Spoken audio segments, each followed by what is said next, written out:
김태호의 우리 울타리.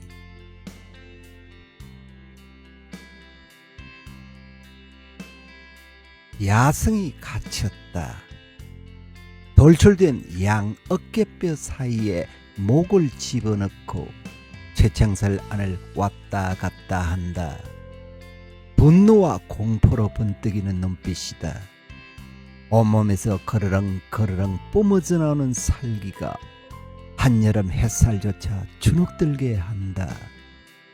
그저 눈만 마주쳐도 모골이 송연하다. 동물원의 새 가족이라는 친근한 안내 표지가 못새겨지는 순간이다.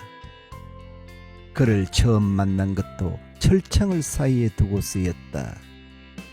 가슴에 이름 대신 번호표를 붙이고 나온 그는 짙은 눈썹에 다부진 체격의 소유자였다. 팔에 새겨진 맹수 문신은 금방이라도 살을 박차고 튀어나올 것만 같이 삼두근을 따라 움틀거렸다. 아버지는 그를 형이라고 말했다. 누나나 형에게서 느껴지는 문사 품가와는 애초의 거리가 있어 보였다. 그의 존재가 쉽게 알려진 건 아버지가 전직 경찰이었기 때문이기도 했다. 폭력 사건에 연루된 그가 보호자란에 생모에게서 늘 들어왔던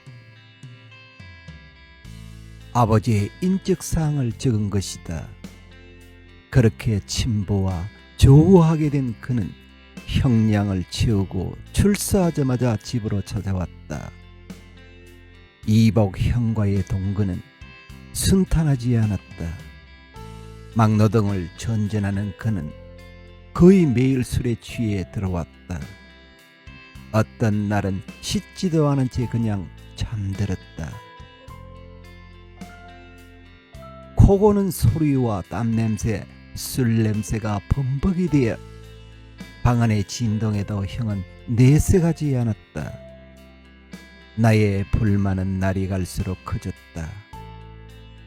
팽팽하던 인내는 어느 비 오는 날 저녁에 마침내 터졌다. 이날은 그도 사행기 있었던지 술주정 같은 일장설교를 내려놓았다. 참다 못해 거칠게 방을 나가는데 그의 손이 내 어깨를 확 낚아채는 동시에 뺨에서 불이 번쩍했다. 그때 모르는 척 돌아 앉아있던 형이 그의 팔을 잡으며 막았었다. 그러나 뿌리치는 그의 완력에 형마저 휘청하는 순간 내 몸의 일부가 그의 얼굴을 향해 일직선으로 날아가 꽂혔다. 실로 순간적으로 나타난 방어 본능이었다. 형이 위험하다 느낀 찰나에 야생의 동물처럼 몸이 반응한 것이다. 담요 위에 빗방울이 꽃잎처럼 흩날렸다. 정신이 들었을 때 그는 방에 없었다. 평소와는 다르게 한나절이 되어도 깨우지 않던 아버지가 낮은 소리로 불렀다. 호되게 혼날 거라는 예상과는 달리 아버지의 표정은 어둡고 무거웠다. 어찌 되었든 형인데 난 너희들이 좀 더 참아주길 바랐다. 아버지의 해명 같은 과거사는 시대의 한 단면을 보는 듯했다. 집안의 10대 종손이었던 아버지는 일찍 결혼했다. 몇 년이 지나도 자식이 없자 집안 어른들의 명으로 후처를 드렸다. 당시 이러한 처사에도 어머니는 그저 상황을 묵묵히 받아들이려만 했다. 그러던 중 공교롭게도 두 아내가 비슷한 시기에 임신이 되었다. 집안의 결정은 아들을 먼저 낳는 이가 정실이 될 것이라고 못 박았다. 하지만 아버지는 누나를 낳은 어머니를 선택해 집을 나왔고 그해 6.25 전쟁이 터졌다.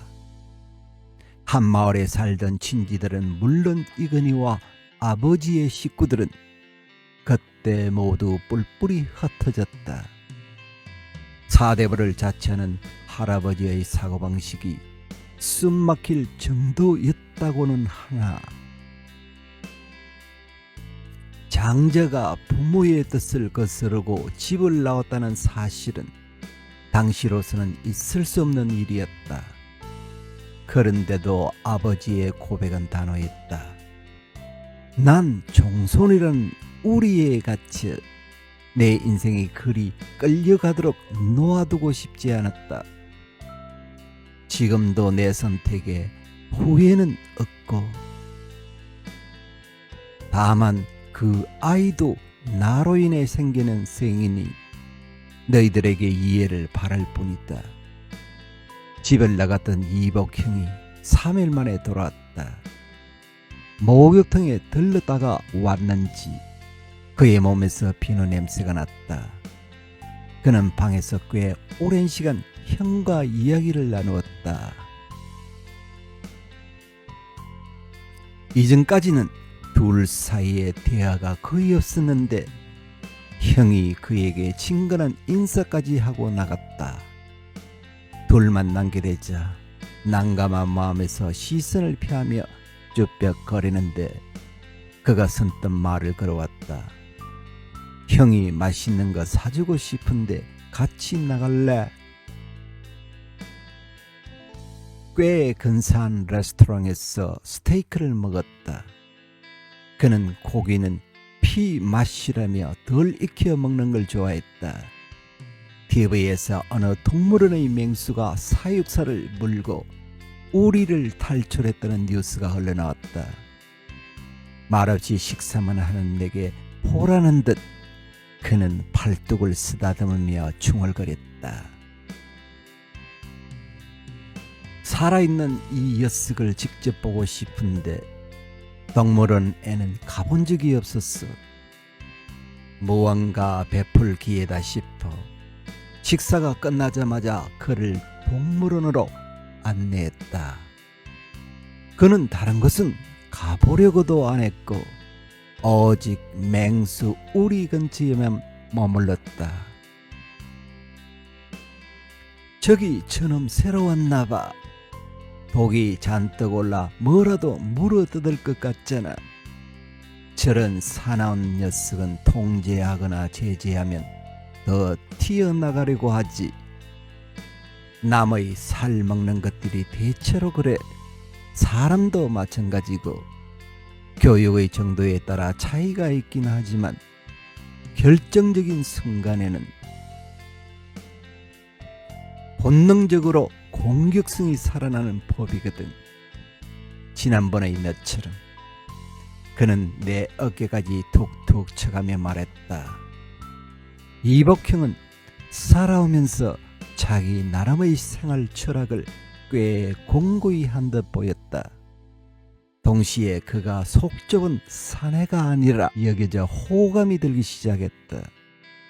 문득 그를 처음 만났을 때가 떠올랐다. 철창 안에서 말없이 바라보던 그의 눈빛은 서늘함과 사나운 기운이 깊고 강했었다. 같이 맹수에게서 동질감을 느낄 정도로 도사리고 살아왔을 그의 성장기를 생각하니 초건지심마저 잃었다. 돌아오는 길에 그가 아버지가 자신을 찾아왔다고 말했다. 대신 사과하는 아버지를 보고 처음에는 더 화가 났으나 이내 이해가 되었다며 스스럼없이 속내를 털어놓았다. 아까 봤던 그 사납게 그릉대던 녀석, 그놈이 만일 우리를 탈출하면 어떻게 될까? 그건 결국 죽음이야. 갇힌 게 싫어서 우리를 박차고 나오는 순간 위험해지는 거지. 나와서 보면 그게 우리가 아니라 울타리였다는 것을 알게 되는데 그때는 이미 늦은 거야. 대화가 트인 참에 내내 궁금하던 형과의 대화 내용을 물었다. 호탕한 성격답게 그는 바로 대답했다. 정소는 집안을 대표해서 해야 할 일이 많은데 자신은 그럴 능력도 앞에 나설 자신도 없다는 것이다. 그래서 여러모로 적합한 형이 있으니 어려운 일은 형에게 맡기고 자신은 기꺼이 정선의 울타리가 되겠다고 했다. 다만 집에서만큼은 온전한 형이고 싶다며 담담히 웃었다. 그저 불편하기만 했던 그의 존재가 덤직한 형으로 바뀌었다. 우리가 울타리로 변하듯 생각이 바뀌게 만든 그의 우직한 현명함에 믿음이 갔다. 그날 이후 우리는 점차 함께 보내는 시간이 많아졌다. 늘 술에 취해 들어오던 그는 어쩌다 취해서 들어왔고, 그렇게 역하던 땀 냄새는 성실한 하루의 결실처럼 친숙해졌다. 누구에게나 그 자신만의 우리가 있고 그만의 울타리가 있다. 그가 우리의 우리에 들어옴으로써 우리 모두에게는 새로운 울타리가 생겼다. 목욕탕에서 큰형의 등을 밀던 내 다리에 그의 큰 손이 찰싹하고 와닿았다. 뭐해? 좀 빡빡 밀어봐. 아마 큰형은 등 밀어주기 오목내기했어. 내가 일부러 져준다는 것을 모를 것이다. 팔에 힘을 가하자 큰형의 근육이 움찔거렸다. 든든한 큰형의 야성이 튼튼한 울타리가 되도록 그를 더 지지해야겠다는 생각이 그의 몸만큼이나 울퉁불퉁 생겨나기 시작했다.